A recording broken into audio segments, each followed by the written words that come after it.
পশ্চিম মেদিনীপুর জেলার গড়বেতার করসা বরাবরই খবরের শিরোনামে।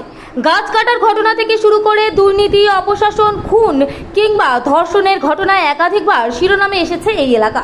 একসময় লক্ষাধিক টাকার বহুমূল্য গাছ কেটে বিক্রির অভিযোগে খোদ মুখ্যমন্ত্রী মমতা বন্দ্যোপাধ্যায়কে হস্তক্ষেপ করতে হয়েছিল। এই অঞ্চলেরই একছত্র ক্ষমতার অধিকারী ছিলেন উপপ্রধান রাজু শেখ। প্রধানের সার্টিফিকেট দেওয়ার বদলে 300 টাকা করে নেওয়া, সরকারি জমি বিক্রি, পুকুরের মাটি কাটা এবং স্বাস্থ্যসাথী কার্ডে দুর্নীতির মতো একাধিক অভিযোগে নাম জড়ায় তার। পঞ্চায়েত এলাকায় তার অঙ্গুলি হেল নেই, সব চলতো। তবে ক্ষমতার পালাবদল ঘটতেই গা ঢাকা দেন তিনি। সম্প্রতি আবার পঞ্চায়েত অফিসে যাতায়াত শুরু করতেই বাধে বিপত্তি।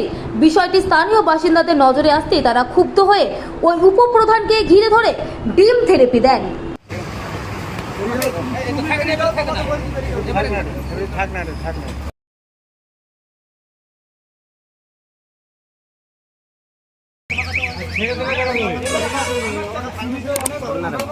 ছেড়ে দিলে কেন? ছেড়ে দিলে কেন? একটা দুর্নীতির কথা বলবে তুমি অংশ করতে পারবে তো? পার্টি বলবে যদি তৃণমূল তুমি আবার এত ভেস করছো কেন? না না আমি কথা বলছি না কথা বলার জন্য তোমার এখন দেরিটা দরকার ছিল। তুমি যতক্ষণ থাকবে ততক্ষণই লট হবে, সমস্যা নেই। শুধু ভেস করছো। 100 ডিম খাও তুমি। শুনো 100 ডিম খাও। আমাকে একবার বললে আমি পালাতাম। তুমি 100 ডিম খাও। এরকম করা তুমি 100 ডিম খাও তো। তুমি অন্যায় করো, এখানে বলছো যে কি করেছি। দেখো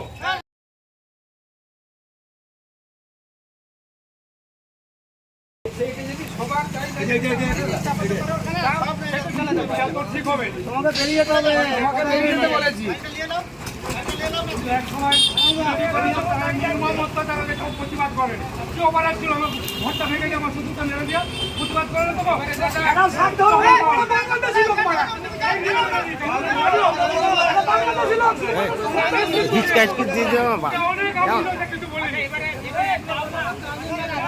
যদি এখনও আমাদের খবরের দর্পণ চ্যানেলটি সাবস্ক্রাইব না করে থাকেন তাহলে এখনই সাবস্ক্রাইব করুন, সঙ্গে বেল বাটনটি ক্লিক করুন আর পেয়ে যান সব খবরের দ্রুত ভিডিও আপডেট।